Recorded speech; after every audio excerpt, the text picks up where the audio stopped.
Este suficientă cât avem și infrastructură, dar terenurile de squash acum, se pare, în domeniul economic, sunt o afacere foarte bună și profitabilă și de asta încercăm să mergem și pe partea economică, să spunem tuturor antreprenorilor care ar vrea să deschidă cluburi din acestea pentru sport, să deschide și săli de squash, pentru că este foarte accesibil, poate fi jucat de oricine, indiferent de vârstă, indiferent de sex. Concurența o să fie din ce în ce mai mare, când se joacă pe terenurile puse. Antreprenorii de care vorbeați își creează complexe de joacă fotbal și un fotbal la lumina reflectoarelor și plin acolo, dar mai nou am văzut chiar săptămâna trecută un nou sport, tot într-o mică, cum să zic chiar, badball. Badball care este... Badball. Deci ei au inventat un sport care plecat de paddle, dar acum se cheamă badball, pentru că folosesc o minge de fotbal, un fel de tenis cu piciorul, dar în interior.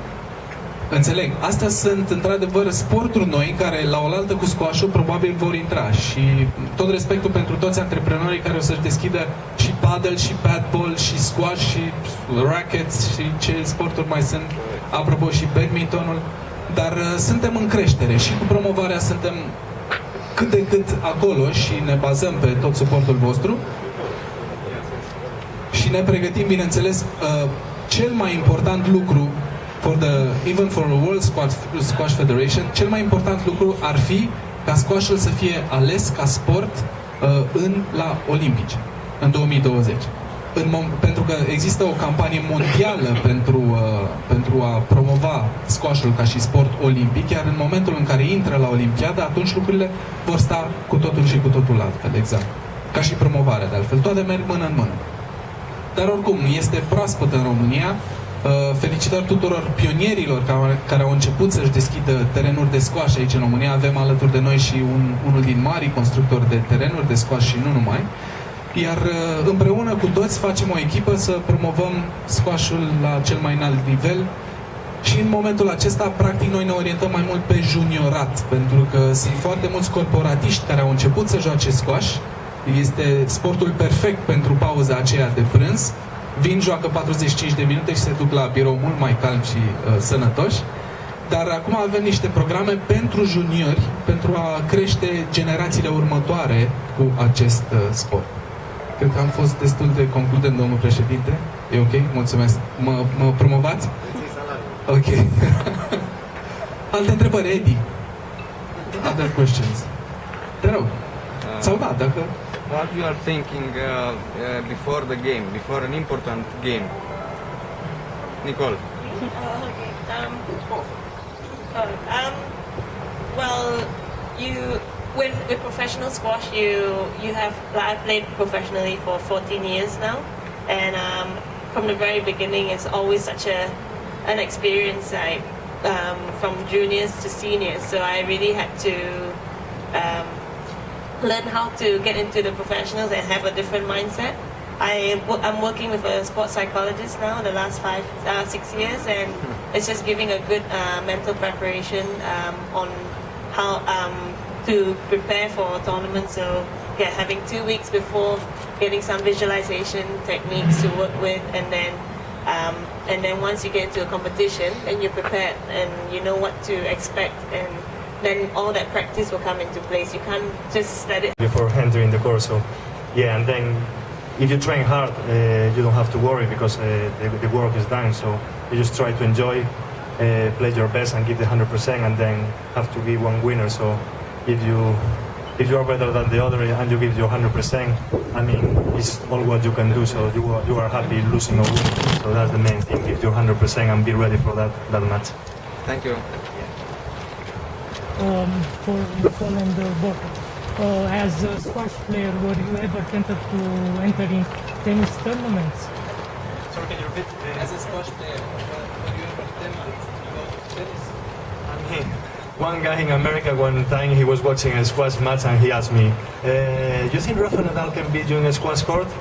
I mean, I have so much respect for Rafa. He's one of my idols, but I mean, it's different sports. So I wish I could play a tennis tournament and get in the main draw, because that means that I know it's different sports, and I mean, it's so I just play for fun in the summer with my friends. I beat my friends because they never catch a racket before, so and I have a bit advantage with I have always a racket in the hand. But yeah, it's quite and I follow tennis, of course. We have good tennis players in my country, and it's a famous project. I would like to ask Nicol what's her favorite tennis player. Oh, me? Roger Federer, probably. I actually had an opportunity to meet him because he was helping the squash to support the Olympic bid in 2030. So that was one of my highlights of the year, and actually of my whole career. And actually, he played squash when he was younger. He was 6 years old, playing with his father squash. So I think his movement is very similar to some squash movement. So he's very efficient on the baseline, and yeah, it's just, and also all these other top players like Rafa, Nadal, Djokovic, and amazing tennis players. So you just have to pick the best out of their ability and make it your own. Ai vorbit despre Roger Federer. Spune-ne dacă... To Nicol David, that would be nice. I'll be around. Okay, so it's a challenge. Simona, look at this. Well, maybe the tennis side, not so much. I'll hit the ball. No, we'll bring Simona on the squash On the court. squash court, yeah, better. Because in tennis, I don't know if someone will beat Simona yet. No. She'll chop me. Alte întrebări? Pentru noastră, domnul Nartea, ca reprezentant la Federației de Squash, din punct de vedere financiar, este mai ușor să te apuci de squash decât de tenis, că vorbeați despre atragerea juniorilor și Categorii. părinți. Să știe că tenisul este un sport destul de scump, mai ales pentru noi. Și squash-ul este băgat cam în aceeași categorie, însă nu din punct de vedere financiar, ci din punct de vedere al eleganței și al gentleman agreement-ului de pe teren. Pentru că la squash nu te costă atât de mult. O oră de squash variază între 40 de lei până 60 de lei, bani care se împart în două. O rachetă de squash ți-e oferită de fiecare club, dacă vrei să te apuci de squash. Încălțări de alergat sau încălțări care nu lasă urme, cam oricine care practică un sport își permite și își va cumpăra, nu neapărat pentru squash, ci pentru orice. Deci pentru a te apuca de squash, îți trebuie, să zic, să faci vreo 3 lecții până într-o 100 de lei, dacă pot să zic așa. Deci este mult mai accesibil decât tenisul. Și pe asta și mizăm, pe faptul că lucrurile sunt din ce în ce mai accesibile. Dacă faci abonamente de lungă durată, sunt și mai accesibile și de asta vrem să trezim, și mai ales squash-ul se poate practica în orice anotimp, pe orice fel de vreme, pentru că este în sală. Câți jucători profesioniști de squash sunt în România la ora actuală, dacă știi cumva? La ora actuală, afiliați la Federația Română de Squash sunt peste 170 din câte... Profesioniști la nivelul lor sunt 2. Adică Andrei Lucian, Papone îi spunem noi, și Vasili Hapun, care este numărul 1. He's talking about the squash ball machine, the squash feeding machine. Is it a tool useful for you guys? Do you use it? I've seen. We have one, like really old school one, but they have a few new ones where they warm up the ball, and I think it's great. You just choose. Different players have different things they want to work on, and I think with the ball machine, it's just a addition to maybe working on techniques, or if your coach is having to work on just one particular shot or technique, it's really good to have a ball feeder with the machine. So yeah, it's all a plus. If you have that is like a bonus. If you're a loner, it's better. Yeah. Your coach is out of the country, yeah. Maybe that's not true. How about you? You use a feeding machine? Yeah, but I was thinking that, I mean, like, it should be nice, like, if you are doing a solo and you make a mistake, nobody tells you anything, so that may be good. That's good. Okay? Alte întrebări? Sports that are related to squash. Well, squash is a full-time job, really. You can't.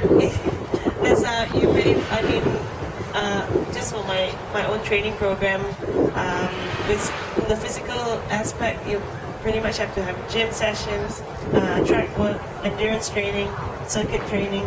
So it's quite hard to find another sport to really complement squash. But I think like, you know, badminton or tennis could be something just separate, just to get your mind in a different space. Or, you know, maybe basketball even, you know, just for movement, like footwork is great, but I think squash really complements other sports. If you are also playing another sport, squash is actually an all-round sport that can help you enhance your game in your other sports. Și în termen de, facem comparația cu jucătorii de tenis, cei care au jucat tenis și vor să se apuce de squash au un avantaj pentru că au într-adevăr mișcarea pe teren, sunt obișnuiți